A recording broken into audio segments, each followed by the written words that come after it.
year with US chip maker AMD acquiring Silo AI. Stavriana, the stage is yours. Thank you so much. Hello, everybody. Wow, this is an interesting topic now, and I'm going to build right in. First of all, I want to thank you, Inma, for demystifying AI, and thank you for joining me on this panel as we delve into how do we use AI in the real economy?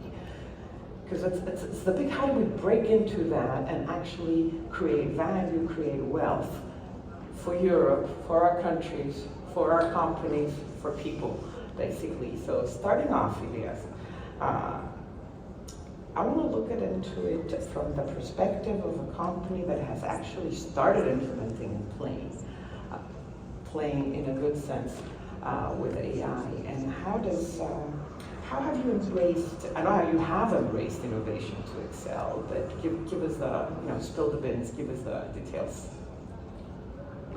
Well, it's all about economic value. In the end of the day, we must come up with a product that is at a reasonable quality and at a reasonable cost. And obviously, we need to bear in mind the competition. Coming from the professional services sector, it all goes to the data question that Inma very, very nicely put down, is how do we process the data internally and externally so that we can make an offering of services which will be acquired by potential clients.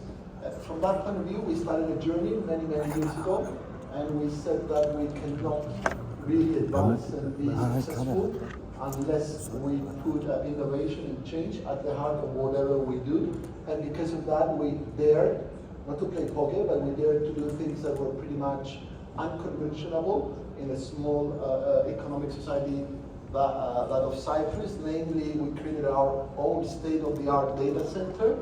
We invested in cybersecurity. We created alliances with different groups across the world, whereby we went into areas such as ethical hacking. And even in 2018, we dared to create our own NeoLaw.ai project that would basically try to automate various legal processes. Of course, that failed, but I learned today that failure is actually a good thing. And it failed because it was so difficult to develop it. And when the new LLM models came out, we said, why don't we try to run it on an LLM? And this is what we've been trying and testing to do. And it's pretty much amazing because by doing it that way, we are really now learning that the way a machine processes data and the way we can train the machine to do that can give us so much better understanding and so much perhaps competitive advantage, whatever we offer to the clients or we offer to ourselves. But I would also like to say something else. When we talk about all that, is AI is something that adds value.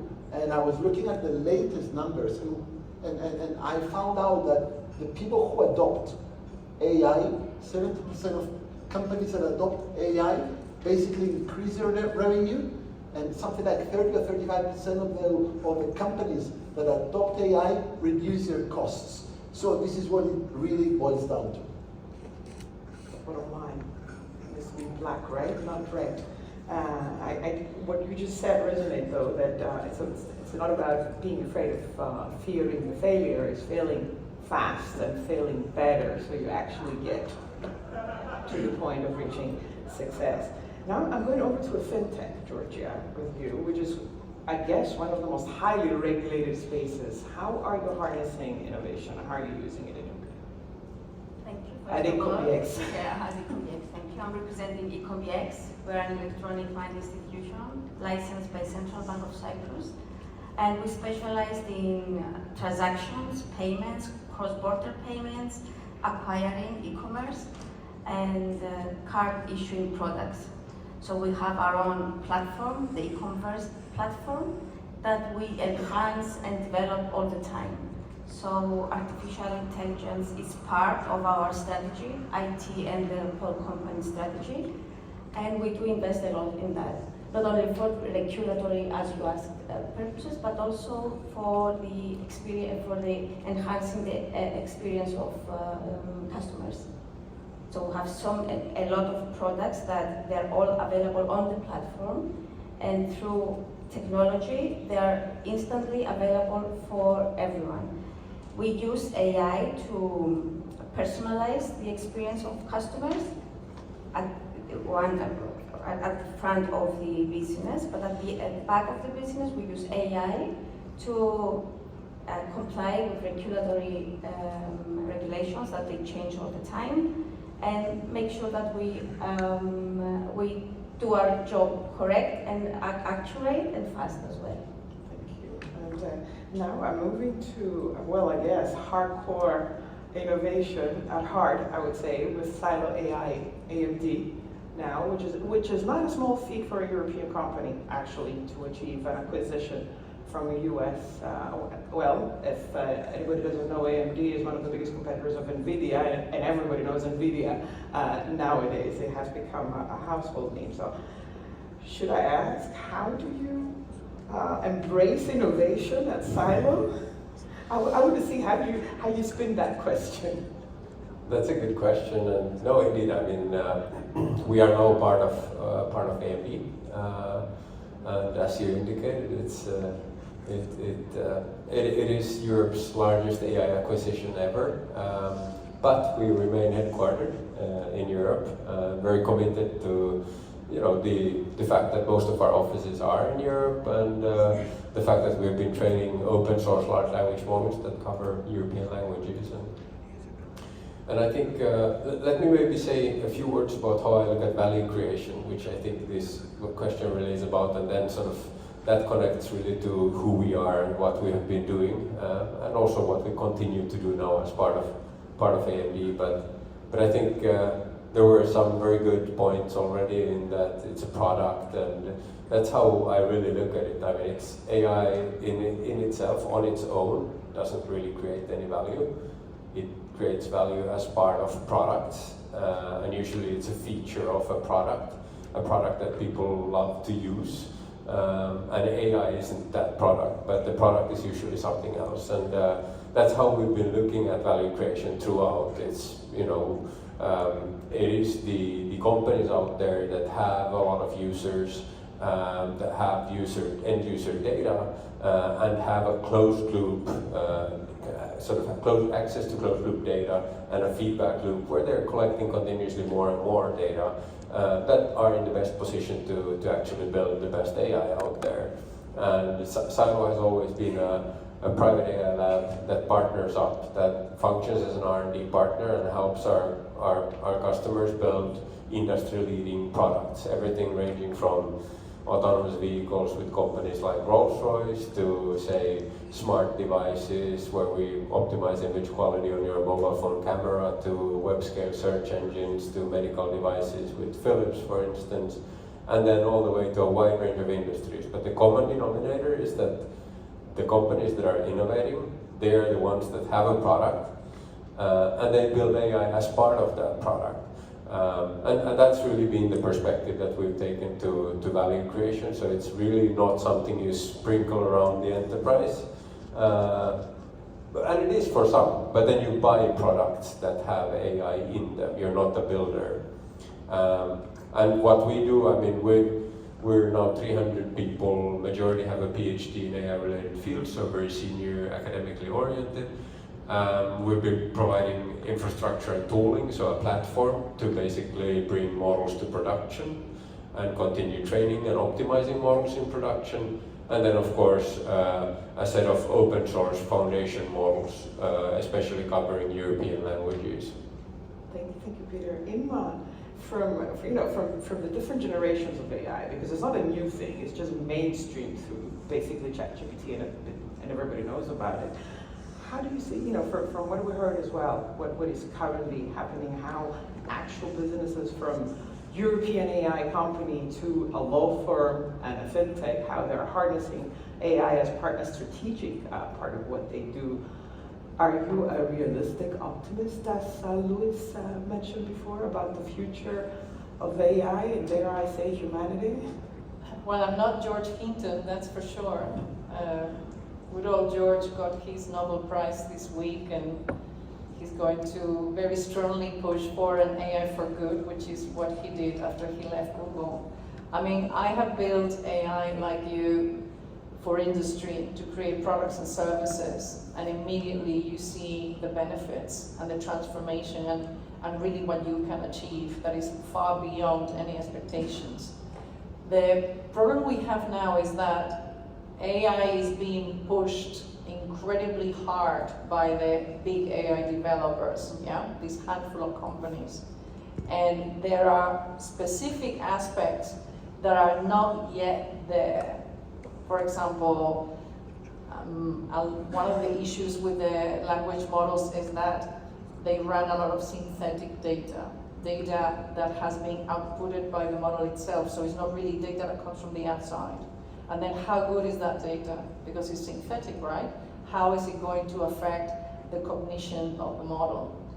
And when I sit in Paris in meetings at the OECD, and you try to explain to government that really is not going to be regulation, but that we all need to understand where the risk and the vulnerabilities are, and learn what to support and push, which is here, and what to really slow down, or like Joshua Benjo in Canada, who was George Hinton's AI partner, is trying to convince everybody, which is there will be a point in which we may ask that the system can be unplugged, yeah, the switch off.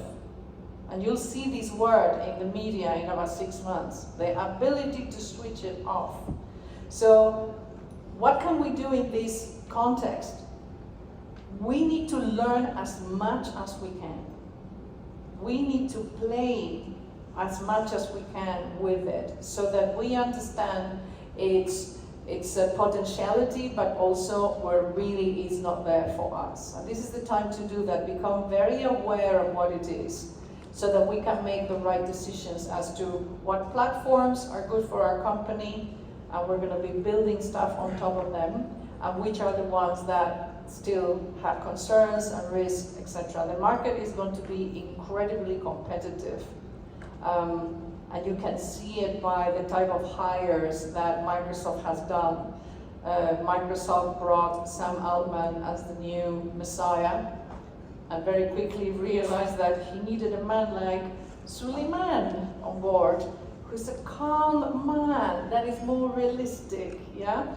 I would like to see these two at the board meetings, you know, discussing the future of ChatGPT. Fly on the wall. Yeah. Thank you, Inma. You touched on very important points, including digital humanism and regulation. That I hope we have enough time to come back. I want to ask you now about. I'm going to start with Elias about the challenges, not businesses face, but you faced in integrating AI, and what strategies do you believe can ensure successful adoption, or at least closer to target? Well, I think we need to appreciate that AI is not just a tool. It should be thought of more as a kind of strategic asset that has to be aligned with the inherent DNA of an enterprise. But it could be a peril. It could also be a promise. And I'm actually forced to comment on what was stated before about the future, all these issues that are going on, and Harari, I mean, we all know what he said, that AI has basically hijacked the operating system, has hacked the operating system of humanity, whatever that means, and we're all kind of endangered by being hijacked. Our digital selves can be hijacked by AI.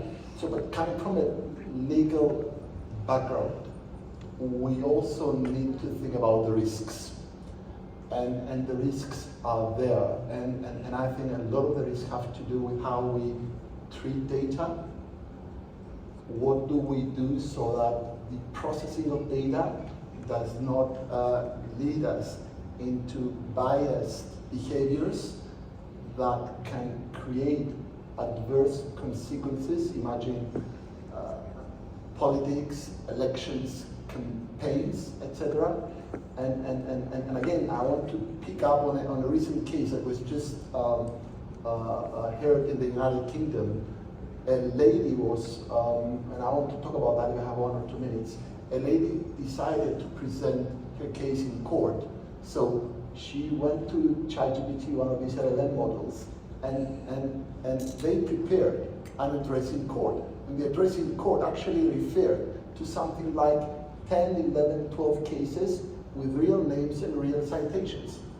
And the judge actually, and not all the judges do that, the judge actually went into each one of those cases that had real facts and real citations and discovered that actually none of them existed.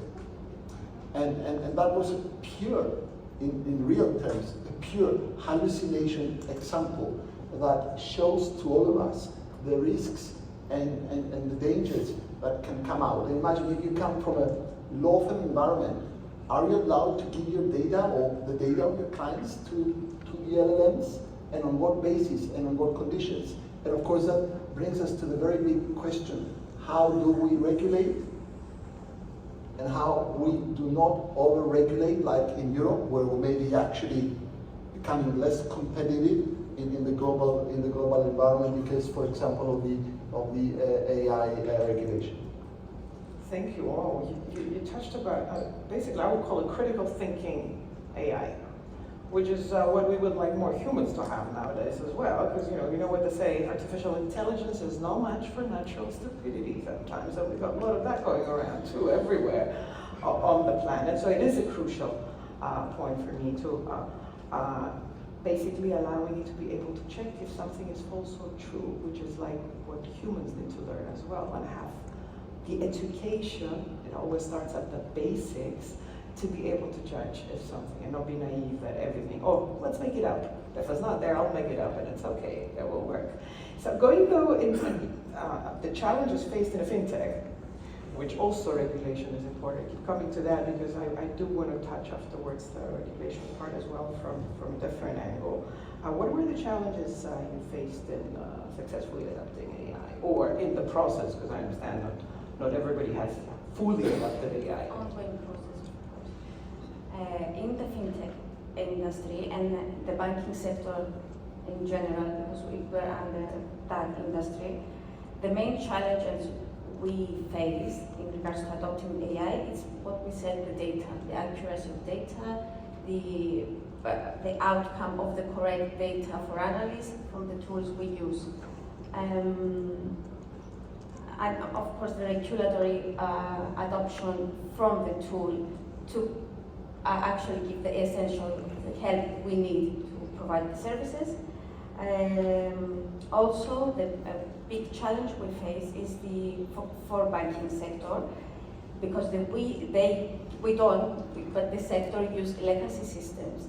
The adoption of tools that are advanced and artificial intelligence tools is not easy to happen. So there is the challenge of parallel adopting the tools with the legacy systems until they meet in some point, which is costly, and of course it takes more time.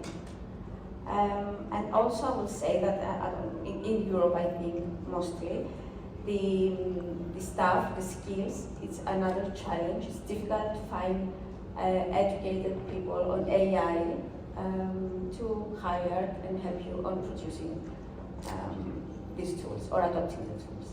So the strategy of companies in fintech usually focuses on training in-house the people, the developers, to help in adopting the artificial intelligence.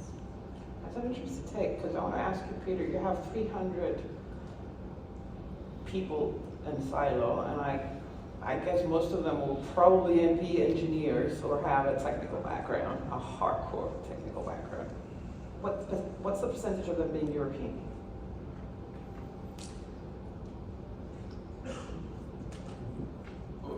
That's a good question. The majority of our employees are from outside of the Nordics, but have moved in. So, but we've built very strong offices in the Nordics that have attracted people from everywhere, and people come with various backgrounds. Majority have an academic background, and the academic job market is always global. So that's always been in our DNA, certainly. But yeah, I think there's a good discussion here on many topics. Yes, I was going to say that there are a lot of Europeans working for U.S. companies in the U.S. as well. But I want to ask you the challenges you faced, particularly building your own LLM.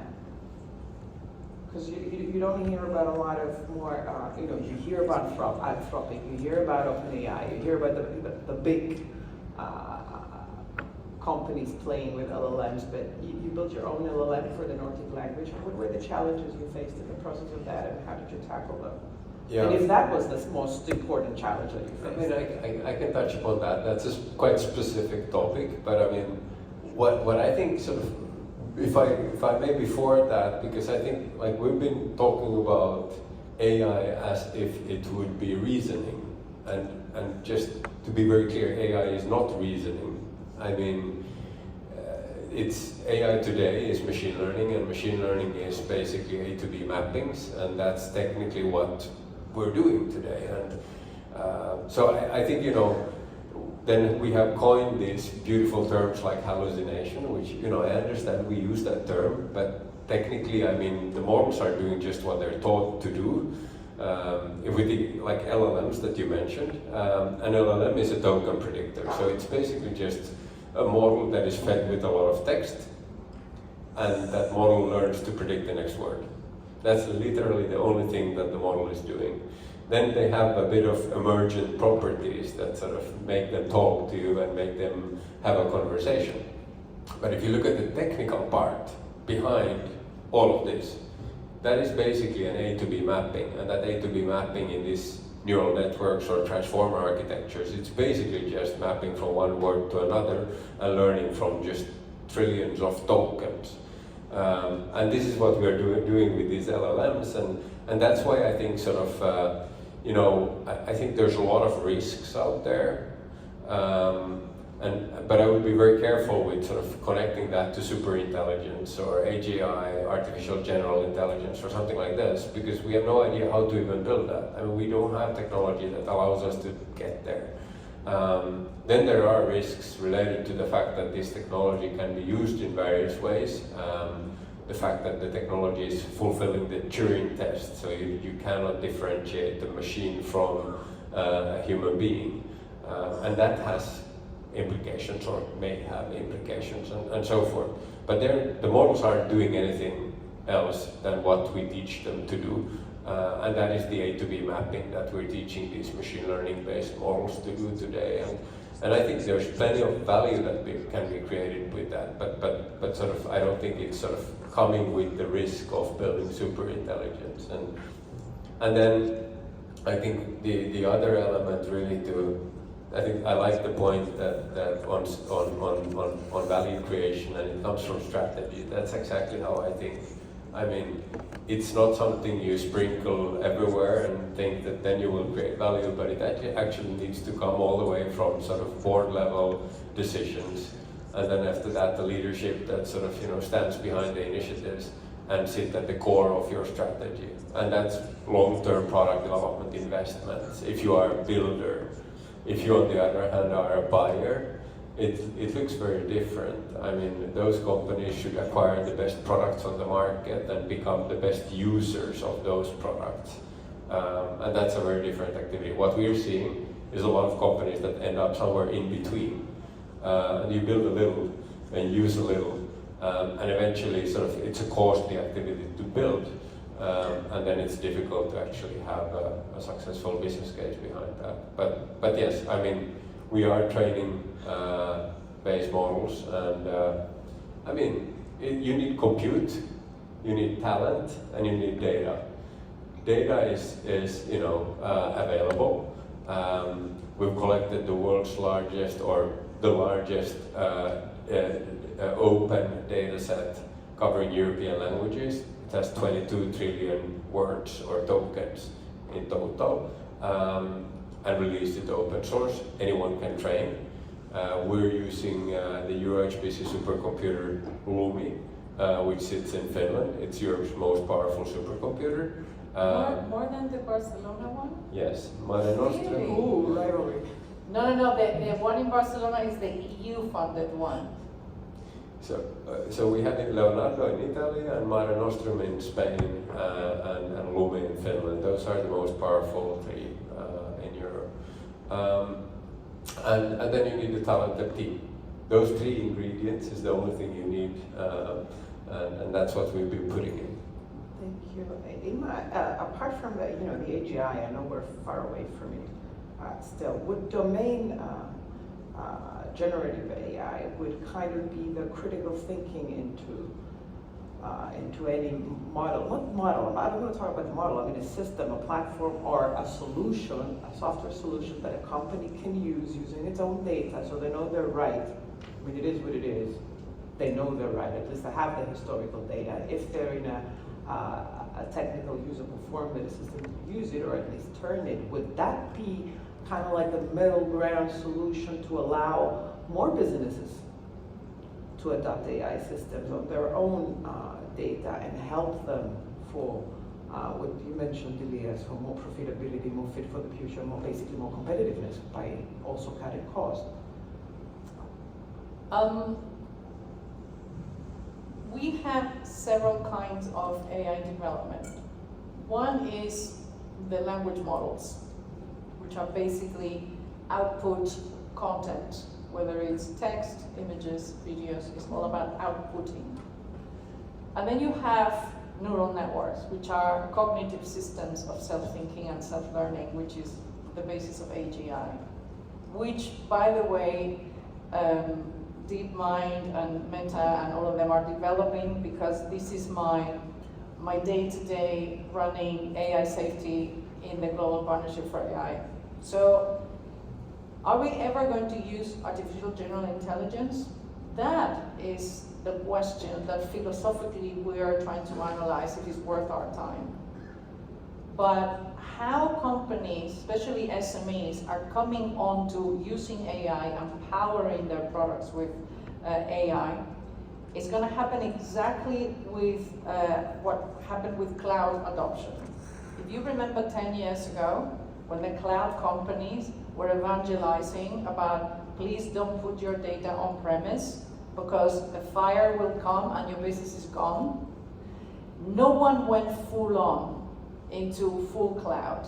Then they thought, okay, let's just sell the hybrid model, yeah? And then about 3 years ago, probably on an average, the need for cybersecurity became so crucial for businesses.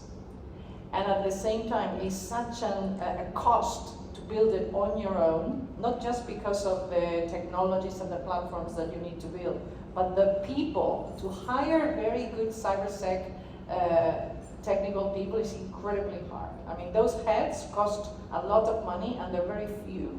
And probably many of them are working in the cybersec companies. So the 90% of the business sector thought, right, let's move things to the cloud because we are unable to protect them. So let's put them up there.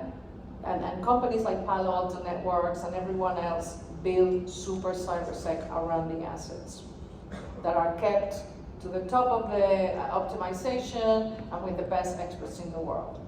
With AI, it's going to be the same thing in terms of language models. If you look at the partnerships that Google, Amazon, AWS, and all of them are building with the typical cloud providers like Dropbox and content management, database management, all of them are jumping onto their platforms. And then once the whole of the business servicing is there, then it will be very easy for a company to say, I'm going to use your platform where I don't have to do anything. I'm just going to receive all the benefits downstream from all these providers that are sitting there with whom I already build things. So this is why, what can we do now while all of this is being constructed? Learn, look at your data, start creating governance so that when they come to tell you you want to plug in here, you're ready. you are ready and you understand what you're getting into. Some sectors like financial services, because they have large budgets to play around in sandboxes, all of them are looking into this. Other sectors, if you have the capital to start playing around with the AI toys, this is the time to do that. But the most crucial thing is governance, so that when that comes to you, it's plug and play. No one is going to develop proprietary AI fully because it's costly and because it's almost impossible when it comes to what you need to put there. Thank you, Inma. Well, you did mention before that it should be a strategic decision, board level, that dive into this, and you mentioned it as a strategic asset. It should be viewed as an asset, not just a tool. It is a tool, of course, but it's a decision, a strategic decision to go into a particular direction that shouldn't be checked every quarter and reevaluated, because it's probably going to bring more profits in the medium to long run. How has AI in ES helped your own business enable it to take more effective decisions, even now, when it's the beginning of this journey? Well, I'm going to be very practical here. I'll give you one small example. In the old days, it took us lots of money and lots of time to make a video, to make our PR. And right now, you may have seen our video, you may like it or not, but I'm very grateful to our marketing team. It took them about a day to do that, and the cost was fractional. And that doesn't mean that they can do it automatically. We need to educate our people how to use the AI tools correctly so that they can create something that is good. And that goes for lots of internal functions, which could be financial control, financial management, in incentivizing employees, research, document assembly, document management. And it's questionable whether if we can detect pattern behaviors so that we can actually predict the outcome, even in the legal sphere, of certain things, such as case law. You can imagine. I mean, that would be quite interesting. But I would like to say something else, because I'm in this very prestigious panel with extremely successful scientists. To my mind, as a lawyer, we need to have a system that definitely not only does not undermine the rule of law and the democratic societies that we live in, but actually furthers and protects and advances the rule of law. So it's all about, and I agree with what you said, it's all about coming up with a set of regulations that doesn't stop the way forward, but at the same time make sure that our fundamental civil liberties and human rights are protected. And I think this is going to be one of the major challenges. The lots of professional bodies, including the IBA, that are looking into that.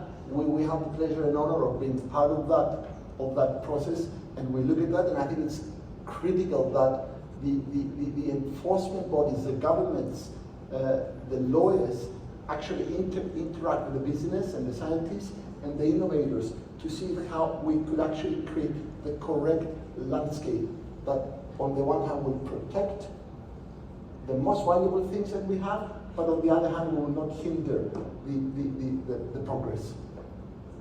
Totally agree with you on that, and it's all about figuring out, it's what you said, our fundamental rights. How do they translate into digital rights as a citizen? What are my digital rights and how are they protected or enhanced? Because it's all about also about enhancement in a new world, and whether that is called digital humanism or ethical AI. It's not just AI, it's a lot of other things as well, and not becoming burdened with overregulation that we have a tendency to do in Europe, I must say. But can I just yes, very fast. Move on. So this is the thesis of last year when it comes to AI safety. Remember, at Bletchley Park, Rishi Sunak invents this little shindig And we all go there and take pictures, and then this year in South Korea we run another one, and next year we're going to have it in Paris in February. Now, the concept of safety is totally different from country to country, and as a lawyer you know that. So we already noticed that, ooh, maybe this is not the right orientation to what we're trying to achieve. So the word now, and this is why I want to contribute with this, is about AI trustworthiness. And what does that mean? It means, is this AI fit for purpose? Is it going to do what we want it to do? Is it safe to use in the sense that it will not disparage and hallucinate and do what we don't want? And governments are moving without regulation towards potentially certifying, validating this AI so that it can be adopted fully by society and businesses. So we're seeing an evolution from the safety concept, which is really hard to pinpoint, towards let's make sure that this AI works the way we want it to work, and then put it out there. Thank you, Inma. I know we are at zero time, but I do want your last comments, Georgia and Peter. And I'll start with you, Georgia, because I'd like you to have the time to give us your take. We have embraced as a fintech the AI from the very beginning, as I mentioned before. We do face challenges. We do expect a lot from AI, and as a financial expert, it's something that we use and we want to see more actually on it. For banking sector again and fintechs, onboarding the patterns, behavior of customers, it's becoming more easy for us to and fast to onboard customers and transact with them. It is part of our industry and sector, and we do embrace it and we do invest in it. It's part, as we said before, the overall strategy of the company. Yeah, I think so. We're ending with the exciting topic of regulation, but I mean, Or hopeful. I think but I think we're talking too much about regulating AI, because eventually we're not regulating. Like there's AI in itself on its own is nothing.